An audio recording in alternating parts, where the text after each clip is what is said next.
Today, we won't just be celebrating a dish. We're diving into the soul of a soup that transcended the boundaries of mere nutrition to become a symbol of resilience, ingenuity, and unparalleled flavor. We're talking about Tonkotsu Ramen. You've probably tried it. That opulent, almost creamy broth, with its unmistakable richness, the distinctive pork flavor that's simultaneously sweet and salty, and those noodle strands that slide deliciously down your throat.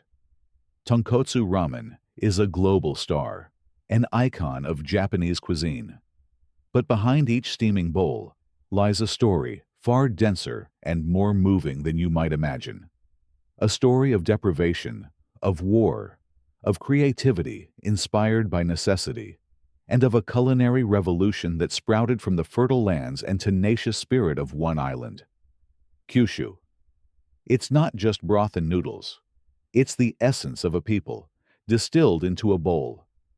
Get ready, because today we're unearthing the true saga of tonkotsu. To understand tonkotsu, we first need to transport ourselves to Kyushu, Japan's third largest island, located southwest of Honshu. Historically, Kyushu has always been a region of contrasts, blessed with fertile lands and a milder climate, but also vulnerable to natural disasters and, crucially, a melting pot of external influences due to its proximity to continental Asia. Unlike other parts of Japan that valued fish more highly, Kyushu had a more intense relationship with livestock raising, particularly with pigs. Pork, in broader Japanese culture, didn't always have the status of noble meat. For a long time, its consumption was sporadic and often associated with less affluent classes. However, in Kyushu, due to its accessibility and the animal's robustness, pork became a vital protein. In times of hardship, few things could be wasted. Necessity sharpened ingenuity, and pork became a central element in family diets, being used in incredibly creative ways to extract maximum nutritional value and flavor. Every part of the animal was revered and transformed. And this whole-use mentality is the fundamental foundation for creating tonkotsu. It wasn't just about cooking the meat. It was about cooking everything. The bones, rich in marrow and collagen, the meat scraps, the skin. Everything was transformed. It was a culinary ethic born from deprivation, where waste wasn't an option. Pork broths were already common in Kyushu, but this was a matter of subsistence, a way to extract energy and nutrition from every available particle. The dense, unmistakable smell emanating from Kyushu kitchens was the smell of survival and hope in difficult times. World War II devastated Japan, and Kyushu, with its military bases and manufacturing industry, was particularly hard hit. Cities were reduced to rubble, the economy was in shambles, and the population faced widespread famine. In those dark times of extreme poverty and unbearable deprivation, food was no longer a delight, but a matter of life or death. Each meal was a victory against hunger.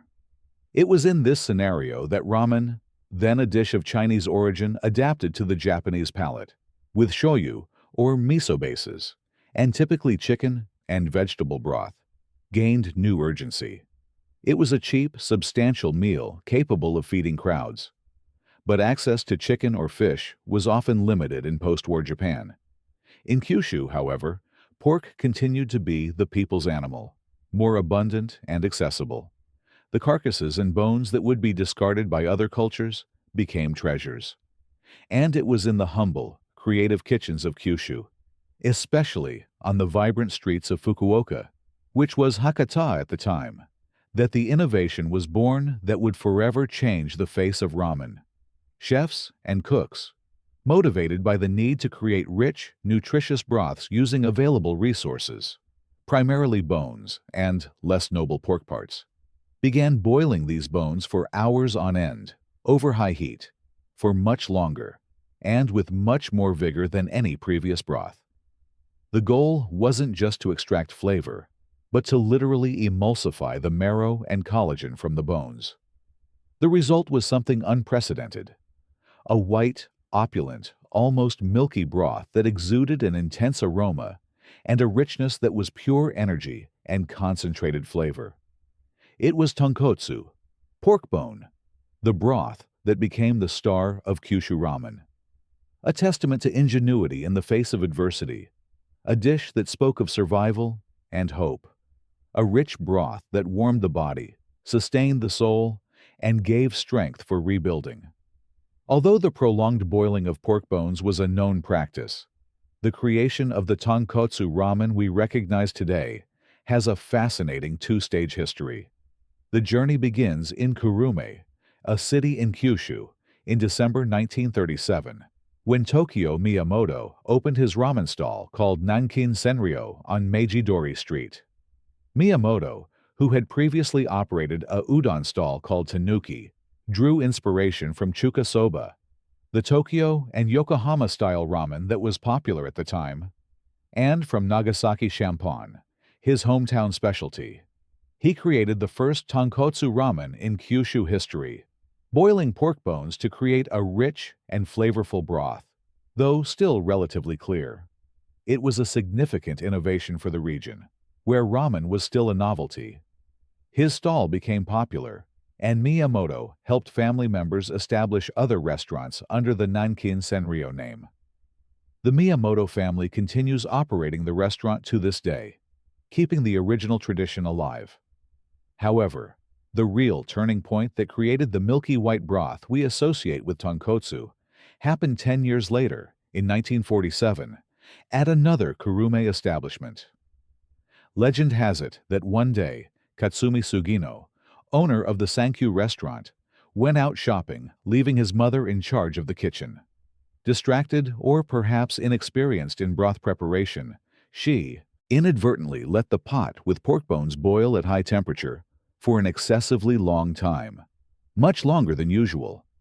When Sugino returned, what he found wasn't the clear broth he expected, but rather a milky white, opaque, and incredibly dense broth.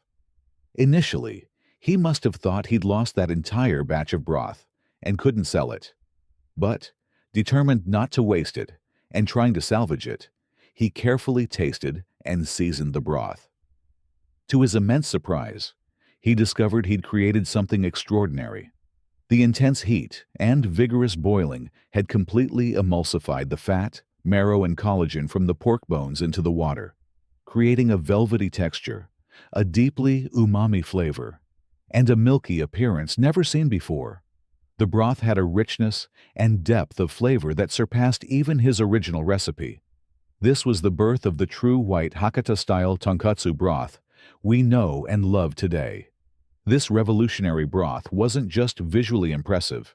It was thick, dense, and packed with concentrated flavor. It was literally a complete meal in liquid form, full of nutrients extracted from hours and hours of boiling. Sugino began serving this new style of ramen at his Sankyu restaurant, and news spread like wildfire through the city. Soon, other ramen-yas in Kurume, especially in the Hakata area, present-day Fukuoka, began replicating and refining this accidental technique. The White Revolution was launched. Hakata Tonkotsu Ramen became a phenomenon, characterized by its ultra-rich broth and thin, straight noodle strands that cook faster, reflecting the fast-paced rhythm of fish market workers in Hakata. Another Hakata innovation was the Keidama system, the option to order an extra portion of noodles to add to the remaining broth.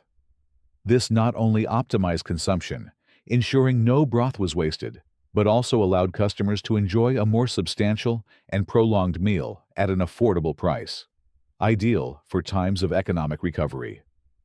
The basic recipe became almost a ritual. Pork bones, femur, ribs, feet, are boiled in water for 12 to 18 hours, sometimes even longer, with occasional addition of more water throughout the process to maintain volume and extract even more flavor. The goal is for the broth to transform into an opaque, milky white emulsion, almost like cream.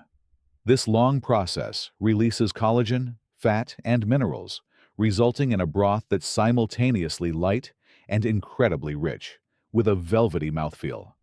The simplicity of the original toppings, thin slices of pork, chashu, chopped green onions, and occasionally benishoga, red pickled ginger, allowed the broth's complexity to shine. The magic of tonkotsu is the dedication and time invested in the broth, transforming humble ingredients into a culinary masterpiece. For decades, Tonkotsu Ramen remained a well-guarded secret of Kyushu, a culinary gem appreciated mainly by local residents. However, with Japan's economic boom in the 1960s and 1970s, the country underwent intense urbanization and social mobility. Young people from Kyushu migrated to big cities like Tokyo and Osaka, seeking opportunities. And with them, they brought their palate and longing for the comforting taste of home. Ramen yas, specializing in tonkotsu, began appearing in Tokyo, initially serving Kyushu immigrants, but quickly winning over a broader audience.